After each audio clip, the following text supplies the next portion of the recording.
Hello everybody and welcome back to the channel. It is time for the aftermath on a very wet and rainy day here in Vancouver. I thought that I might as well just stay in and get this video done and get a little bit of work done for YouTube as well and make the most of the time indoors. I have to go to work later, but that's not for another few hours. Anyway, it finished. West Ham United 2, Bournemouth 2 at the London Stadium. Bournemouth fans leave feeling frustrated that the team can't seem to gain any consistent form, whereas West Ham fans can feel a sense of positivity and promise based on the second half performance alone. I will admit that the first half was not good enough, but as soon as West Ham got the equaliser and then took the lead, you could feel the confidence in the players. It wasn't a case of just sitting back. It was more of a case of really going at the opposition and trying to get another goal and trying to cement that win. And it just didn't happen at the end of the day. But it's a point gained. West Ham's now on 35 points. And it's a result that I'll settle for based on how we played in the second half alone. Had we won that 2-1 and scraped it, I wouldn't have been as happy. If we'd have lost that game 1-0 or 2-0, I'd have been pissed off, of course. But we haven't, and we got a point out of this. Let me go into the team lineups then. Areola was in goal. Wan-Bissaka and Scarles as fullbacks. Todibo and Kilman as centre-backs. Füllkrug and Alvarez and James Ward-Prowse as the midfielders. With Paquetá as well coming into the team, with Kudus and Bowen leading the line. What was strange is that Niclas Füllkrug did not start the game, despite playing reasonably well against Wolves. The one memorable moment from that first half for the wrong reasons was Kudus' attempted cross. He managed to get past a Bournemouth player, and then when it came to get into the box, he kicked it with his weaker foot and it just went straight out. He looked like a man just shot of end product, which he has been for several months now. And that's what was worrying.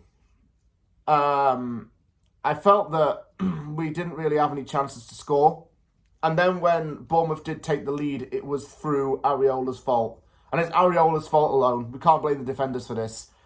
He spilled a ball at close range and Evan Nielsen just tapped it in really easily. I do like Areola and I tried to stick with him, but he is very error-prone at the moment. And there is going to be consideration into buying a new goalkeeper in the summer, in my opinion.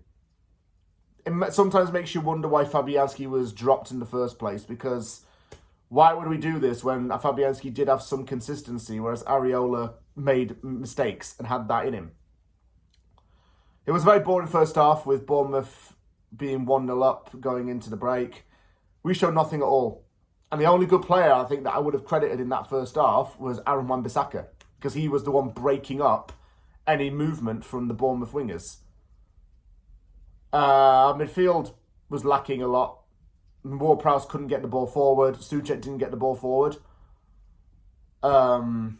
We needed some creativity. We have not had it for a long time in that area, as we know. I feel Bowen was a little bit isolated. We need to get a proper striker on. And actually, I was saying at this point that, okay, we need to get Ollie Scarles off because Scarles is struggling in this game. He's not contributing enough. If we want to really go at them, we need to get a left-back who's really going to drive the ball. And that wish kind of came true. Because before the second half started, Ollie Scarles came off and Emerson was subbed on. A little bit after that, Suchek came off for Niclas Füllkrug. Good sub, by the way. And Alvarez off for Soler. Soler is a player that I don't really mind, actually. I think he's got something in him, especially when it comes to long-distance strikes.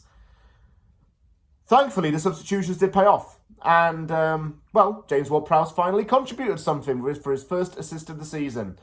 Corner, which Ward-Prowse whipped in, and Niclas Füllkrug powered the header in through a crowded box. Arrizabalaga dived for it, but he couldn't get to it. That's Füllkrug's first goal at the London Stadium and his first since January. It does make me think, though, what would it have been like if he hadn't got injured? Because he could have hit double figures. And I'll praise him a little bit more in the video at a later time. That goal gave West Ham confidence. Soler tried from distance and forced Arrizabalaga into catching the ball.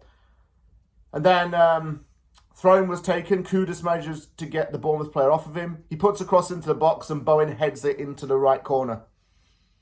It's 2-1 to West Ham. Kudus gets an assist, which he needed something. And it's 2-1 at this point. And then we look confident. Bournemouth did have a few attacks of their own, but they weren't making anything of it. Semenyo struck over a few times. The equaliser came through, in my opinion, something that was BS. Should never have been awarded as a free kick for a foul, because it wasn't a foul. And it was crossed. Howson gets his head on the ball. He flicks it over to Evan Nilsson, who's not going to miss from like this far out. It was a bugger, but it shouldn't have been given. There are a lot of times where the referee gave away fouls and it shouldn't have been given, in my opinion. He was a bit whistle happy.